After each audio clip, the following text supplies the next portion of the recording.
It's a pleasure to have you join us today on Survivor Mom 01.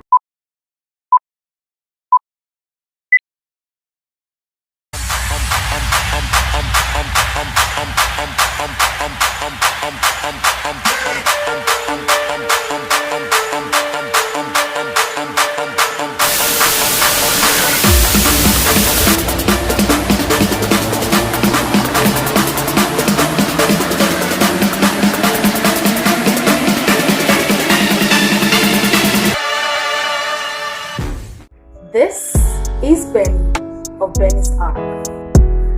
Motherhood is a blessing, and that is why today BennyzArk, in conjunction with YOWELL and Trinity Dance Move, have chosen to celebrate these super moms who, above all odds, have risen beyond and above the expectations of society to make a mark for themselves.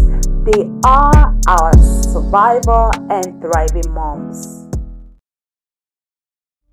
Serially broken, betrayed, rejected, neglected.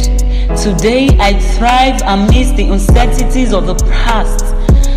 I laugh loud. I live without fear or doubt. I am a survivor mom. Ogechi. I'm from Abia State. I'm a Nigerian Cameroonian. Yes, Cameroon because my mom is from Cameroon and my dad is from Nigeria, and I really like to be identified from these two places. Yes, I currently live in Denmark.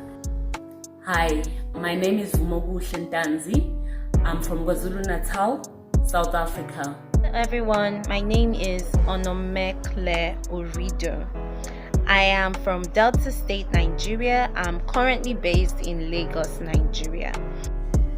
Hi, my name is Benedicta Dennis. I am from Delta State. I am currently based in Lagos, Nigeria. I am a single mom choosing to bear a divine gift. I am the selfless cries of loneliness you don't hear. I am the mother who gives her child a home filled with love. I am peace like a river. I am love, the first true definition of God, the clarity of who Yahweh is. I express this to my child, even with the trials and tribulations this world puts to me. Amidst the trials and tribulations, these super moms have risen. Motherhood didn't come to me easy, and that is why I find the stories behind their glory incredible.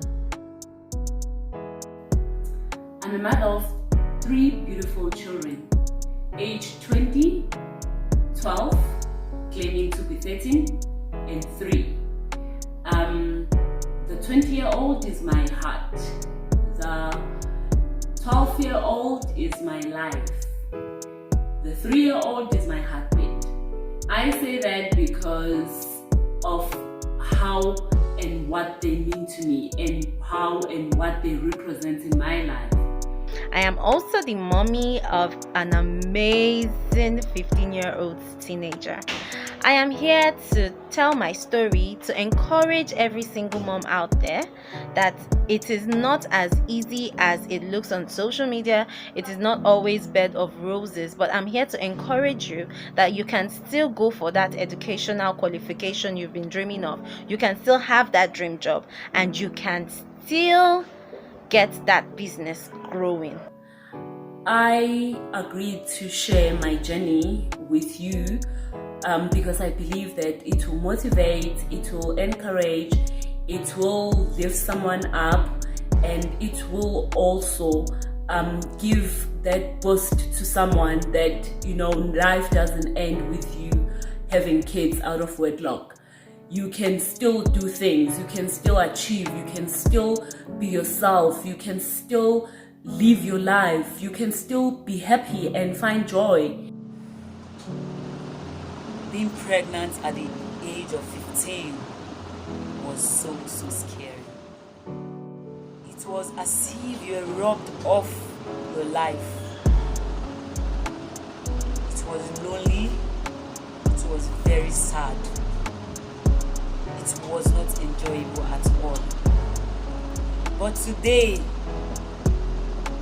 I can say I am a thriving mom. I am not exactly where I am supposed to be, where I dreamt to be.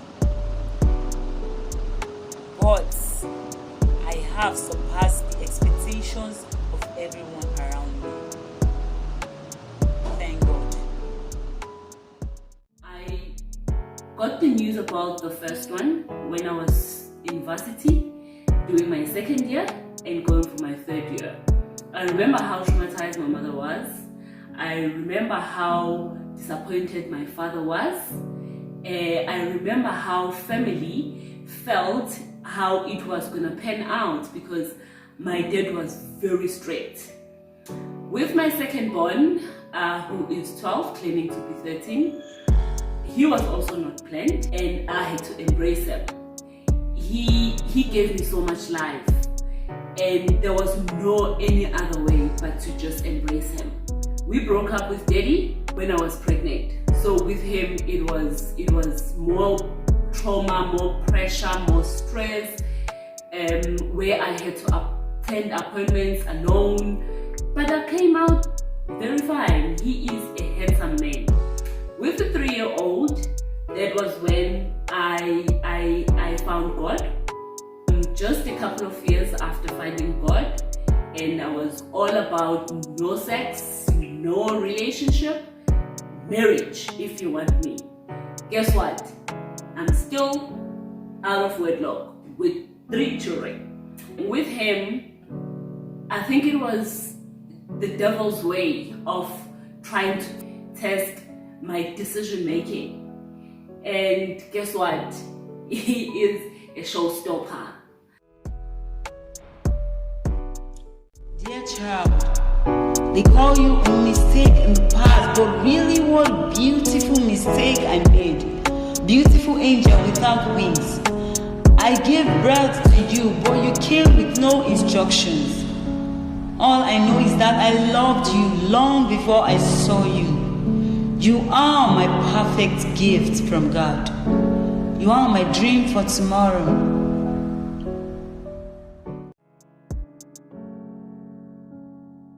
I have a son and he is 10 years old today. He was born on the 1st of August 2010.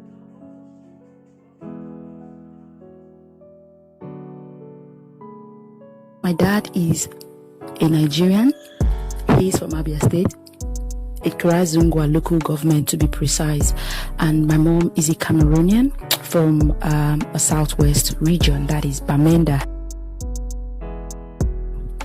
I am single, very much single. My son's father, he is somewhere on planet Earth. Yes, I'm sure he's doing fine wherever he is. I really do not put my nose in his affairs as such. We were together almost about 5 months, so everything ended just about when the pregnancy came up. No, because we do not even live in the same environment. No, he doesn't pay child support. I work full-time. I am an entrepreneur and I am a coach, a personal growth and mindset coach and speaker. I am also a network marketer. As a coach, I have schedule in a week to coach women that I work with. My audience are mainly women that are broken. They have this drive, but for some reason life has broken them and they are unable to be on their feet and take life positively and happily. So I coach these women to set intentions and achieve personal goals, help them find their spark and live their best life on their terms.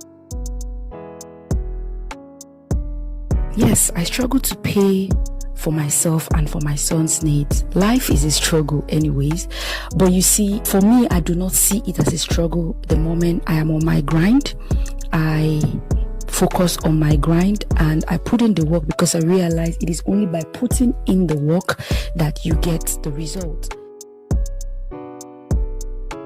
I face so many struggles as a single mom, of course, some that I may not be able to remember, but daily, it's different challenges every day. Christian is here for training. One major challenge is being able to balance the emotional need of my son, especially having to play both roles. One, make the child feel like he is not lacking in one area as compared to others, and I always have to be in touch with this. So this is more like a major challenge. And also, of course, there are other challenges every day, but you see, I wake up every morning. When I pray, I just pray for the strength to be able to face that day's challenge with my kid, and somehow at the end of the day, we go through it. We thank God for that day, and we look forward to the next day. I do not press for child support. It kept dragging me behind. It is personal choice. I had done that before, but I used all my energy trying to ask or demand. At some point, I had to advise myself the only way for me to actually press forward is to take the bull by the horn and face this like I was the only person alive to stand up for my kid. So it is a responsibility and promise I took for myself. Yes, I do get assistance. I mean, no man is an island after all. I have a very wonderful support system. I get assistance from my parents. I get assistance from friends and family. Assistance as little as emotional support, the little financial assistance. And when I mean financial assistance, not as someone have to pay your rent or do those major things, but you see, it's in the little things, and I really do not take these things for granted. I get emotional support from my family and friends. I really have been blessed with great friendship. Earlier on, when I just had my child, especially because we were in another country entirely, I had this friend of mine, very young girl. Her name is Tutu.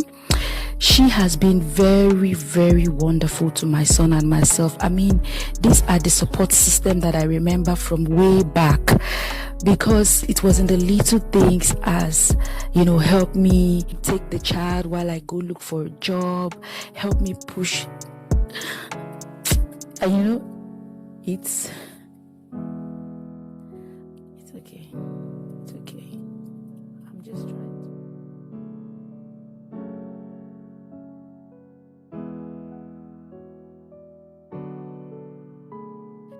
She would help me. She really did help me a lot.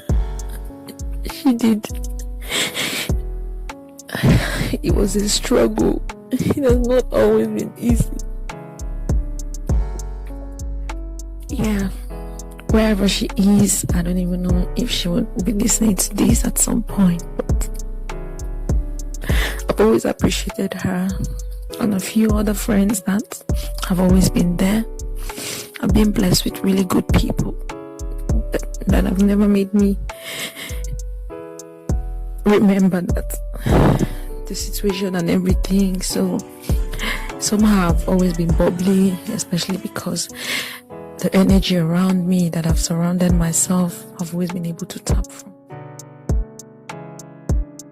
Family has been wonderful. My dad especially, he's taking turns to nurse and babysit my kid. There was this time I remember vividly when I was working. We had moved back home to Africa, that's to Nigeria, and I had to juggle starting life all over again out there, looking for a job and everything. I really could not imagine how I came through all of that. And then my dad was in the village, and every time I call him, he was only just a phone call away. dad would stay at home with my kid. He would help me attend to him so that I would just focus on bringing in the money. I know it was not like my kid had always had 100% of my time, because there's even been times when I've had to keep him to stay with family or friends because I want to be somewhere to attend to something that is for our good. And he was younger then. I've also had times when friends that I would beg to help me, stay with my kid, will use it as a form of mockery behind my back. It did get me at different points in time, you beg people.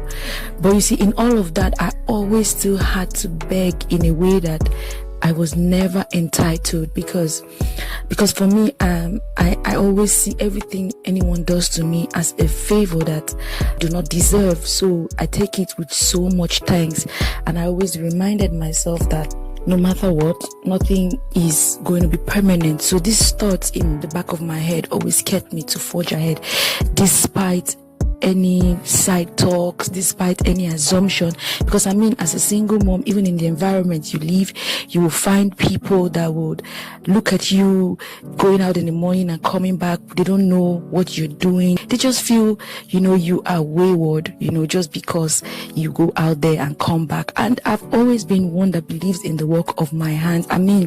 I put in the work and I trust God. And I am not somebody that likes to talk too much, so I would not sit down to explain myself because I want people to see me in a particular light. But that being said, my family has been a great support system, financially, emotionally. My mom especially, she's always been there for me. There was this time when I was working. I took up a job and I've been doing well in my job, and I decided that I was going to go back to school because it's always been a goal for me. And however I made that decision, I really cannot, in fact, it still amazes me till date. But after I took a very drastic decision by quitting my job, I reached out to my mom and I said, at this point, I've quit my job and it's going to be hard for me and my kid. I do not know how I'm going to survive it, but this is something I've always wanted to do for myself and I'm ready to do it. Somehow we would survive it. She was moved and touched. She was not happy. How would you quit your job to go back to school? Who does that? But my mom has always been someone that supports me. She believes in my strength. Before long, she was there for me. She provided me the financial assistance I needed, the encouragement I needed to go through school. You cannot imagine having to school in one city and living in another city, traveling back and forth, not meeting up with lectures, presents, tests, and all of that. It was a challenge. But you see, when you talk about these things after it has passed, it becomes like a story, but in that moment, it is tough.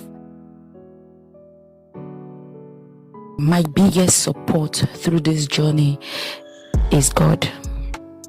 It is God.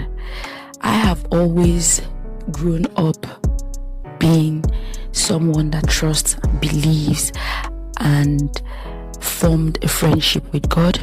And then at some point, of course, life happens. Notice that the verse does not say that people will love pleasure more than God. You know how you grow up knowing, oh, this is wrong and all of that. But then some things happen and it's not for us to question. But I take responsibilities for my actions, for my mistakes as well. At the end of the day, God has always stood up and out for me. He has always forgiven me, and even though when times were low, when I hit rock bottom, I couldn't feel his presence, but I know that God was always there for me through the struggle, through the moments. I kept on going in circles. I was broke and broken.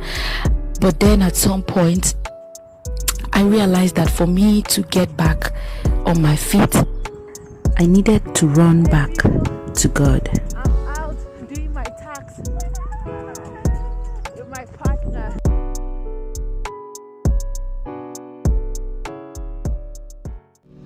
I prepare for work with these misgivings of the coming day.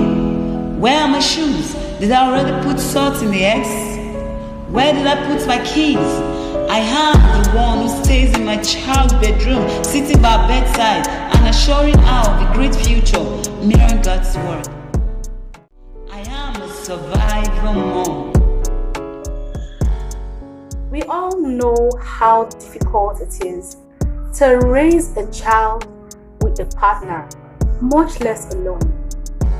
Imagine how these super single moms have been able to raise their children and still achieve their dreams.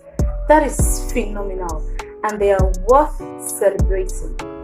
It goes to show that it doesn't have to be a scary journey. You can achieve everything you put your heart to, regardless of the circumstances around you. Block out the noise. Keep working. Be determined. Be focused. You can choose to look for people that can mentor you, people that can show you the way to go. I hope you found that episode of Survival Mom 01 very inspiring. Well, you haven't gotten the best of us yet. Still to come is our super corporate mom, Vumo. So you find out you're pregnant. The first thing you need to know is that God has a plan for the child. And our super mom Onome of Onnies gift wrap. Take it seriously. Start from the ground. Create a business plan. Trinity dance move. He has our children in his hands. It is not going to be easy. There are going to be good days and lots of good days. There are going to be bad days that might seem like it's not going to end anytime soon. Don't forget to subscribe to my YouTube channel and hit the notification button to alert you when we upload new videos. God bless you.